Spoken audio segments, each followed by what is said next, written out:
Français ont réussi à soigner tous ceux qui s'y présentaient. Ces journées, ces semaines ont été et resteront l'honneur de nos soignants, en ville comme à l'hôpital. Dans la deuxième ligne, nos agriculteurs, nos enseignants, nos chauffeurs routiers, livreurs, électriciens, manutentionnaires, caissiers et caissières, nos éboueurs, personnels de sécurité et de nettoyage, nos fonctionnaires, nos journalistes, nos travailleurs sociaux, nos maires et nos élus locaux, et j'en oublie tellement. Aidés par tant de Français qui se sont engagés, tous ont permis à la vie de continuer, au fond. Et chacun d'entre vous, dans ce que j'ai appelé cette troisième ligne, chacun d'entre vous, par votre civisme, en respectant les règles de confinement, grâce aussi à la vigilance de nos policiers et de nos gendarmes, vous avez fait que l'épidémie commence à marquer le pas. Les résultats sont là. Plusieurs régions ont pu être épargnées, tuer leur force.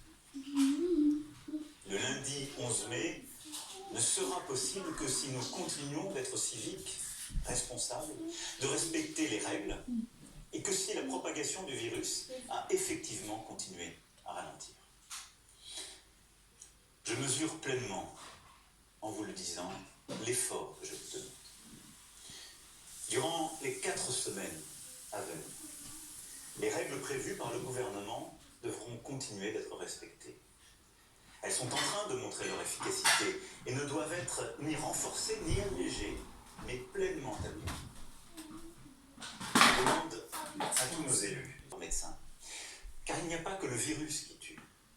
L'extrême solitude, le renoncement à d'autres soins peuvent être aussi dangereux.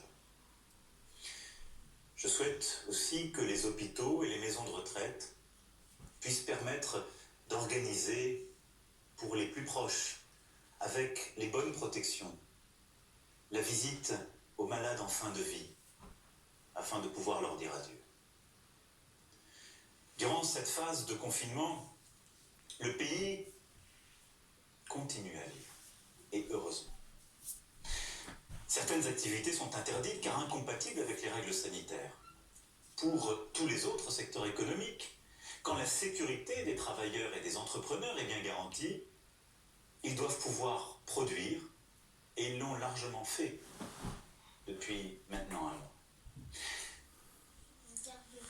Seront prolongées et renforcées.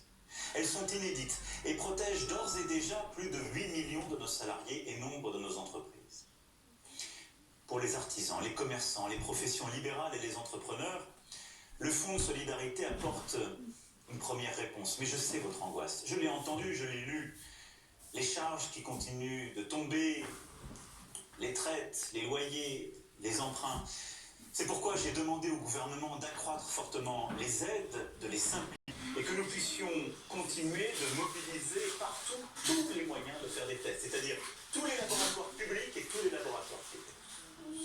Le 11 mai, nous serons en capacité de tester toute personne présentant des symptômes. Nous n'allons pas tester toutes les Françaises et tous les Français, ça n'aurait aucun sens. Mais toute personne ayant un symptôme doit pouvoir être testée. Les personnes ayant le virus pourront ainsi être mises en quarantaine, prises en charge et suivies par un médecin.